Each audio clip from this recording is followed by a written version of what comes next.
सिखाना चाहता हूँ कि ब्लड प्रेशर कैसे लिया जाता है। हर एक घर में आज ब्लड प्रेशर इंस्ट्रूमेंट चाहिए और हम सब अपने घर में ही वो करना चाहिए, डॉक्टर के पास जाने का जरूरत नहीं। जो नॉर्मल इलेक्ट्रॉनिक बीपी एपरेटस मिलता है, इट इज़ वेरी गुड। आप टेबल के सामने बैठिए, चेयर पे, दोनों पैर जमीन पे चाहिए, क्रॉस नहीं होना चाहिए, अलग अलग चाहिए। Feet should be rested on the chair.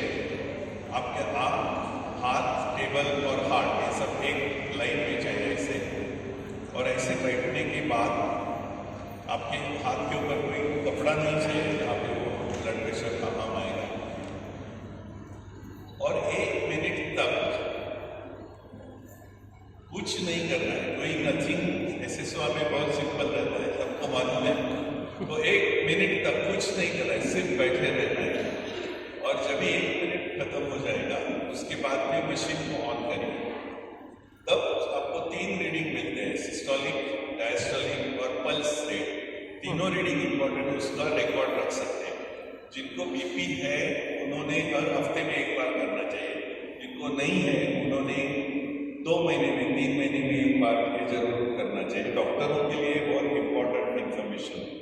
और कब करना चाहिए ये यहाँ पे लिखा हुआ है कि quite period of the day, जहाँ थोड़े रेस्ट हुआ है, खाना खा के 2-3 घंटा हुआ है, चाय वाय ऐसा कुछ लिया नहीं है, एक्सरसाइज किया नहीं है, ऐसा क्वाइट पीरियड में आफ्टरनून टाइम 3 to 4 और सम टाइम आप चुन सकते हो, वहाँ पे आपको ये ब्लड प्रेशर मेजरमेंट करना है। तो ऐसा बीपी मेजरमेंट रखेंगे तो एक बहुत इंपॉर्टेंट इंफॉर्मेशन आप डॉक्टर्स को दे सकते हो।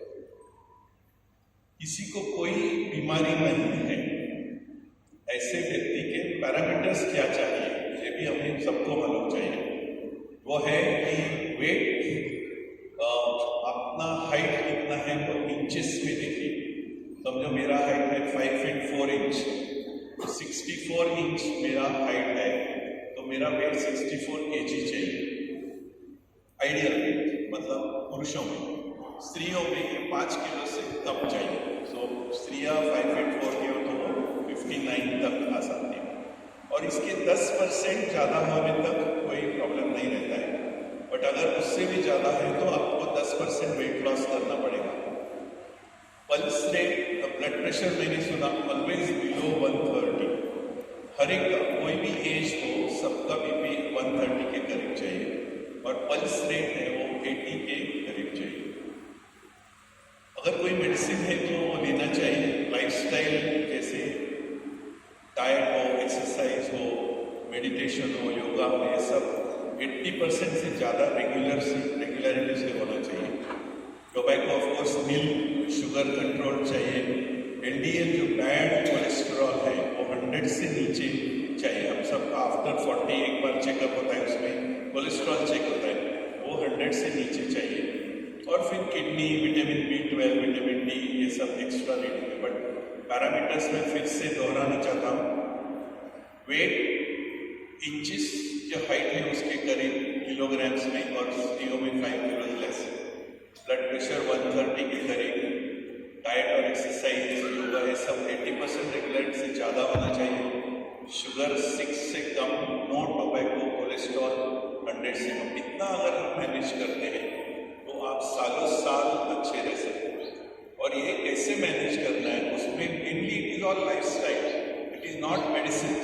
अगर आप अच्छी लाइफ स्टाइल रखेंगे, जो सिखाया जाता है हमें SSY में, वो रखने से हमारा प्राइमरी प्रिवेंशन होता है। इसका मतलब जिसको बीमारी नहीं है उसको हार्ट में ब्लॉकेजेस नहीं तैयार होते।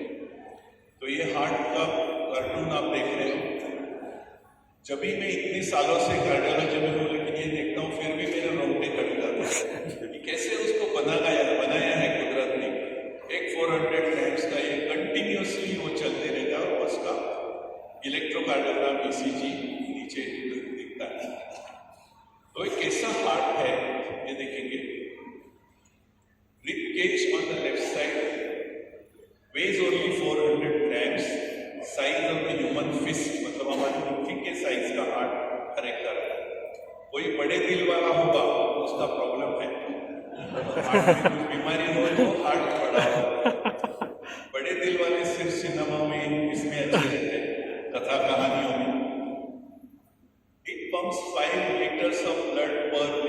इतना सा छोटा सा पंप है, 5 लीटर 1 मिनट में पंप करना कोई सिंपल बात नहीं है। इसके लिए वो हर मिनट में 70 टाइम्स पंप करता है। 1 घंटे में 70 into 60, एक दिन में, एक साल में और एक 75 की आयु में इतनी बार हार्ट को अकुंचन प्रसरण करना पड़ता है। कैसा कुदरत का ये अजूबा है, आप सोच सकते हैं। जो बनाया गया है वो कंटिन्यूस है और ये हार्ट असली इनडिफैटिगेबल, इसका मतलब उसको थकान या राम राम कहना मुनासिब ही नहीं है। अगर हार्ट कहते हैं कि मैं 2 मिनट के लिए राम राम करते रहूं, तो बहुत सारे लोगों को राम नाम सत्य है कहना पड़ता है। इतना इंपॉर्टेंट वो ऑर्गन है, वो उसको विश्राम नहीं है, इनडिफैटिगेबल ऐसा मसल है। जैसे मैं हाथ उठाऊं और नीचे करूं, हाथ उठाऊं और नीचे करूं, 30-35 के बाद मेरा हाथ थक जाएगा।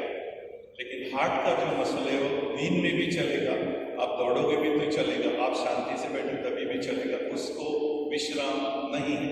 तो ऐसा ये ऑर्गन है, उसको संभल के रखना ही पड़ता है, क्योंकि अगर हार्ट स्टॉप हो गया तो लाइफ तक समाप्त हो। लेकिन आजकल हम कार्डियोलॉजिस्ट लोग या पूरी दुनिया उसको एक मशीन की तरह देखते हैं। कोई कहता है मैं बाल बदल लूँ, कोई कहता है मैं एंजियोप्लास्टी करूँ, कोई कहता है मैं ट्रांसप्लांटेशन करूँ। ऐसा सब मैकेनिकल चीज़ें इसमें ऐड हो गई है। हर एक एक्सपर्ट अपने अपने तरीके से उसको सुधर रहा है। तो इसमें से इम्पोर्टेंट सबसे बात है कि कोरोनरी आर्टरी, मतलब ये हार्ट है और अपने मुट्ठी के ऊपर कैसे वेन्स रहते हैं जहाँ पे हम सलाइन लगाते हैं या ब्लड देते हैं, वैसे हार्ट के ऊपर एक कोरोनरी आर्टरीज रहते हैं। उसका साइज सिर्फ है 3 मिलीमीटर डायमीटर, और उसमें अगर कोलेस्ट्रॉल का छोटा भी डिपोजिशन हो गया तो आर्टरी 70% 80% बंद हो सकती है। तो वो कोलेस्ट्रॉल का डिपॉजिट होना नहीं चाहिए, इसको हम कहते हैं प्राइमरी प्रिवेंशन। और अगर इसको हो गया तो उसको ट्रीटमेंट देके उसको फिर से नहीं होना चाहिए, इसको बोलते हैं सेकेंडरी प्रिवेंशन। तो ये सब खेल जो है ये सब प्रिवेंशन का है। अगर अच्छा प्रिवेंशन हमें मालूम हो तो फिर डॉक्टर, ICU, एंजियोप्लास्टी, बाईपास, ये सब के परे होके हम शांति से रह सकते हैं। तो देखेंगे कि एक आर्टरी हार्ट के ऊपर, ये आर्टरी यहाँ पे बंद है, जैसे ये आर्टरी आप देख रहे हैं ऊपर वाला,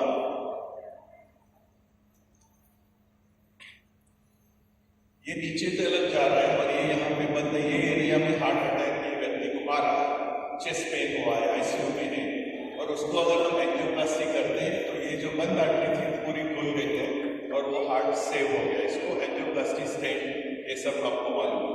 इसका कम से कम 2.5 लाख रुपया कम हो गया। ये व्यक्ति का हार्ट बच गया, लेकिन उसका कॉस्ट कितना देखा है, बहुत ज़्यादा है। तो ये ऐसा होना नहीं चाहिए, इसके लिए हम सब कोशिश करेंगे। बाईपास सर्जरी अभी वो और आगे चला गया है, रोबोटिक सर्जरी है। या देख सकते कि रोबो खड़ा है, उसके आर्म्स हैं और वो अंदर जाके बाईपास सर्जरी कर रहे हैं, बाल चेंज करें, सब रोबोटिक सर्जरी। रोबो का सर्जरी अच्छा रहता है क्योंकि रोबो को थकान नहीं होती, उसको गुस्सा नहीं आता, वो नर्स के ऊपर चिड़चिड़ नहीं करता, वो ओपरेली कैसा फेंकता नहीं, और अपनी फेवरेट नर्स को उसको पसीना पोंछना नहीं पड़ता। तो ये सब फायदे हैं रोबो के। रोबो जो महंगा, वैसे जो के हिसाब से बता रहा हूँ, most cardiac surgery are fantastic. एक कार्डियक सर्जरी होने के लिए बहुत तपस्या करनी पड़ती है, तभी जाके वो कार्डियक सर्जन होते हैं। तो मैं सब आपको ये बता रहा हूँ कि आजकल ट्रांसप्लांट भी हो रहे हैं दूसरी जगह में। हमारा फर्स्ट ट्रांसप्लांट सोलापुर में एक व्यक्ति फुटबॉल खेलते हुए उसको गिर गया और मर गया। उसका हार्ट प्लेन से उठा के पूना में जाके उसको बिठाया गया दूसरे जी व्यक्ति को। She was waiting in the hospital. तो ये हार्ट ऐसे लेके आते हैं। ये जो फर्स्ट ट्रांसप्लांट में लेडी, उसका हार्ट देखिए बहुत वीक है, ये कंपार्टमेंट हिल ही नहीं रहा है, ये बाकी तीनों कंपार्टमेंट हिल रहे हैं, ये बहुत वीक हो गया है। और उसको एक फुटबॉल एथलीट का जब हार्ट मिलता है तो उसका हार्ट देखो कितना ब्रिस्क कॉन्ट्रैक्ट करता है। अभी 6-7 साल हो गए और अच्छी तरह रह गई है। तो ये सब ट्रीटमेंट में आपको बता रहा हूँ इसके लिए कि पहले 10 दिन में मैं आपको क्या करते हैं हम लोग, मैकेनिकल ट्रीटमेंट क्या है वो बता रहा हूँ, ताकि यहाँ से आगे सब प्रिवेंशन की बात करेंगे। तो यहाँ से जाते हुए आप सब लोग प्रिवेंशन के बारे में सुनते हैं। हम सब लोग कुछ सालों में इस तरह का एक बनियान पहनने वाले हैं। क्या है वो बनियान? उसके ऊपर सेंसर्स है, सोडियम, पोटेशियम, ऑक्सीजन, ये सब उसमें सेंसर हो रहा है और 24 घंटा आई क्लाउड में आर्टिफिशियल इंटेलिजेंस उसको एनालाइज कर रहा है और अगर आपकी कुछ गड़बड़ी हुई तो आपको सिग्नल आपके स्मार्टफोन में आ जाएगा। ऐसे तरीके के इसमें हम लोग जा रहे हैं आजकल। तो ये मैकेनिकल दुनिया है और हम लोग चाहते हैं कि मानवीय दुनिया हो, स्पिरिचुअल दुनिया हो। इस तरह का जो मिलाप बहुत इंपॉर्टेंट है, जिसको जरूरत है वो देना ही पड़ता है, लेकिन ना हो इसके लिए हम सब ने कोशिश करना चाहिए। हॉस्पिटल्स आजकल इस तरह दिख रहे हैं जैसे 7 स्टार होटल जैसे दिख रहे हैं। 7 स्टार चार्जेस भी है, क्योंकि अगर इतना सब खड़ा करना है, एक ट्रेन नर्स अगर 24 घंटा आपको अवेलेबल करानी है तो बहुत उस पर पैसा पड़ता है आजकल। तो हॉस्पिटल्स आर नॉट एक्सपेंसिव, सब ट्रीटमेंट ऐसे होते गया है क्योंकि ये सब अब उपलब्धि आजकल इसमें हमारे कंट्री में हो रही है। Future tends to breathtaking, बहुत अच्छा फ्यूचर लगता है ये सब सुन के। More lifes will be saved, longevity will increase, हमारी लाइफ की लंबाई बढ़ने वाली है। लेकिन मेरा मन ये सोचता है, but will misery be lesser? मालूम? Will it lead to happier society? मालूम? और will it divert the huge resource to health? Yes, too much money will be spent on health. If I get into heart problem, मुझे लिए आपने 66 years का हूँ, मेरे लिए मैं हार्ट ट्रांसप्लांट करवाऊंगा या यूथेनेसिया, मतलब उसको क्या बोलते हैं, स्वेच्छा मरण, ये स्वीकारूंगा? मैं सोचता हूँ मेरा आंसर रेडी है, आप सब अपना अपना आंसर ढूंढ सकते हैं अभी इसके बाद क्या है। तो इस तरह के क्रॉस रोड्स पे हमारी society, technological advances are fantastic, but इससे क्या हैप्पीनेस आ सकता है क्या नहीं, ये हम खुद सोचना चाहिए। मैं इस तरह का था जब 1976 में, I was looking like this, college orchestra में कुछ एंकरिंग वगैरह करता था। 1981 में हमारी शादी हो गई, तो बस इस तरह मैं दिख रहा था, मेरी वाइफ है। कुछ सालों के बाद, आई थिंक ये साल ऐसा है जब मैंने SSY 1993 में किया था, तो अबाउट 6 years आफ्टर दैट बाल थोड़े झड़ने लगे और थोड़े बाल गए। कितना भी कोशिश करो जाते रहते। फिर 50 का हो गया तभी ऐसे दिखने लगा, 60 का हो गया तो ऐसे दिखने लगा। जिस तरह ये बालों का प्रोग्रेस हो रहा है, कुछ सालों के बाद मैं ऐसे होने वाला हूँ। पाव मूवी में वैसे देखा है, बहुत इंटेलिजेंट है पाव, मेन कैरेक्टर है। तो ये इसमें समझते बाल तो झड़ गए, लेकिन अंदर ब्रेन जो है उसका एक्सपीरियंस बड़ा है, कुछ नए आइडियाज आते हैं, कुछ फिलोसॉफिकल थॉट्स होते हैं। सोसाइटी को कैसे इम्प्रूव करो इसके बारे में सोचा जाता है। एक आदमी को एंजियोप्लास्टी करो तो मेरा काम है, हम करते हैं, लेकिन इसके लिए ये थॉट इंपॉर्टेंट है प्रिवेंशन के। Major change in the small society मतलब क्या? 200 लोगों के पास बाईपास सर्जरी के 1 साल में एक बहुत मेजर चेंज है एक स्मॉल सोसाइटी में। लेकिन what is important is a minor change in a major community. मतलब अक्खा पंढरपुर में अगर टोबैको खाने का कार्यक्रम 2% से कम करेंगे हम लोग हमारे एफर्ट से, तो 400 बाईपास सर्जरी रुका सकते हैं। तो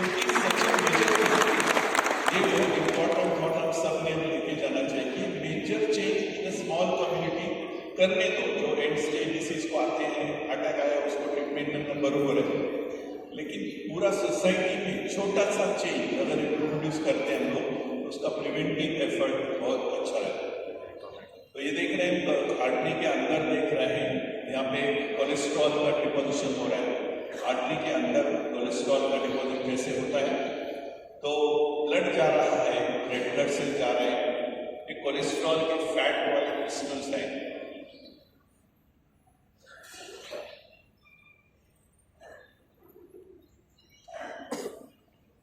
तो ये क्रिस्टल जाके अंदर बैठ गया, ये अंदर बढ़ गया, और धीरे धीरे धीरे कुछ सालों के बाद ये जो ब्लॉक है वो बढ़ते जा रहे हैं, 30%, 40%, ऐसा बढ़ते बढ़ते जा रहे हैं। ये आदमी को उसको पता नहीं है, वो एक्सरसाइज हो जा रहा है, ब्लॉक हो जा रहा है, एक दिन इसके ऊपर एक ब्लड का क्लॉट तैयार हो जाता है और ये जो आर्टरी है वो 70% तक कुछ पता नहीं चला, एक ये बंद हो जाती है और ब्लड सप्लाई रुक जाता है। कल तक एक्सरसाइज करने वाला आदमी आज आईसीयू में आ जाता है क्योंकि उसको चेस्ट पेन हो रहा है, उसका आर्टरी 70 से एकदम 90%। ये बीमारी है, उसको हम ऐसा देखेंगे तो ये देखो ये आर्टरी नॉर्मल है और ये आर्टरी यहाँ पे एकदम सिकुड़ गई है, यहाँ पे कुछ फ्लो ही नहीं है क्योंकि कोलेस्ट्रॉल। तो इसको एंजियोप्लास्टी करने से ये आर्टरी स्टेंट बिठाने के बाद अच्छी हो सकती है। बट मुद्दा वो नहीं है, मुद्दा ये है कि हम लोग इसको रोक कैसे सकें। पूरा विश्व में ये सब हो रहा है कि जैसे एफ्लुएंस, अर्बनाइजेशन, एजुकेशन बढ़ते जा रहा है तो हाइपरटेंशन, कोलेस्ट्रॉल, डायबिटीज ये सब बढ़ते जा रहा है। और इंडिया अर्बन, हम लोग यहाँ पे और 25 सालों तक हमारे यहाँ डायबिटीज, ब्लड प्रेशर सब बढ़ने जाने वाले हैं। जो यूरोप, नॉर्थ अमेरिका, ऑस्ट्रेलिया में, न्यूजीलैंड कंट्रीज हैं उनमें डाउनवर्ड ट्रेंड आया है क्योंकि उनमें लोकल अवेयरनेस ज़्यादा हो गया, स्मोकिंग के बारे में ज़्यादा पता चला, लोग लंच टाइम में भागने लगे, वेट कॉन्शियस हो गए, कोलेस्ट्रॉल कॉन्शियस हो गए और पीरियोडिक चेकअप स्टार्ट हो गए। इसकी वजह से पूरा सोसाइटी में उनका हार्ट अटैक डाउनवर्ड आ रहा है। हमारे इसके लिए होना जरूरी है, इस टाइप का अवेयरनेस हमें पहुँचाना है सबके लिए और आप सब इसके बहुत बड़े अच्छे माध्यम हैं जिसकी वजह से हम लोगों के पास पहुँच के सब स्प्रेड कर सकते हैं। आजकल स्मार्टफोन बहुत यूज करते हैं हम लोग, तो स्मार्टफोन में ये एंग्री इमोजी है और ये है सैड इमोजी। इसका मतलब उसके फेस के ऊपर बहुत ज्यादा ब्लड आया तो लाल हो गया चेहरा और वो एंग्री लुक दे रहे और ये बहुत डर गया तो उसको कोल्ड स्वेट आने लगा। ये दोनों प्रक्रिया कंट्रोल किससे होती है? एंडोथेलियम से। एंडोथेलियम मतलब आर्टरी जो है उसके इनर मोस्ट लेयर है, उसको हम एंडोथेलियम। तो एंडोथेलियम है, उसका ये काम है कि किसको जरूरत है एंग्री होना तो उसके चेहरे पे ज्यादा ब्लड जाए, मतलब it's a regulator, blood supply को कंट्रोल करते रहता है और बाकी सारे बहुत सारे काम। अगर ये एंडोथेलियम में गड़बड़ हुई तो ब्लॉक तैयार होना शुरू होता है, उसमें कोलेस्ट्रॉल डिपॉजिट होता है वगैरह। किससे होता है एंडोथेलियम डिसफंक्शन? तो कोलेस्ट्रॉल ज्यादा हो तो, तंबाकू का सेवन हो तो, पोल्यूशन हो, डायबिटीज हो, B12 कम हो, मेंटल स्ट्रेस बहुत ज्यादा हो, मेनोपॉज के बाद लेडीज में हो सकता है, हाई ब्लड प्रेशर, इसलिए सब चीजें एंडोथेलियम को खराब करती है, उसमें कोलेस्ट्रॉल का डिपोजिशन शुरू हो जाता है। तो ये जो बीमारी है उसको हम एथेरोस्क्लेरोसिस ऐसे नाम जानते हैं। आप याद रखने का जरूरत नहीं है। जब ये एथेरोस्क्लेरोसिस हार्ट में होता है तो हार्ट अटैक आता है, ये अगर ब्रेन में हो गया तो ब्रेन अटैक आता है, पैरालिसिस। एग्जैक्टली सेम, हार्ट में जैसा ब्लॉक वैसे ब्रेन में ब्लॉक तो पैरालिसिस होगा। अगर ये किडनी में हो गया तो किडनी फेल होती है, अगर हाथ पैरों में हो गया तो हाथ में काला नीला हो जाता है, उसको हम गैंग्रीन कहते हैं। तो ये एक ही बीमारी सारे आर्टरीज को आपको अफेक्ट कर सकती है, लेकिन वो बहुत प्रिवेंटेबल बीमारी है। अच्छे रहेंगे हम लोग और सबको सिखाएंगे तो ये प्रिवेंट हो सकता है। मेन रीजंस क्या है क्यों ये ब्लॉकेज तैयार हो सकते हैं? किसी का भी एज बढ़ने से जैसे बाल सफेद होते हैं वैसे ब्लॉक्स हो सकते हैं।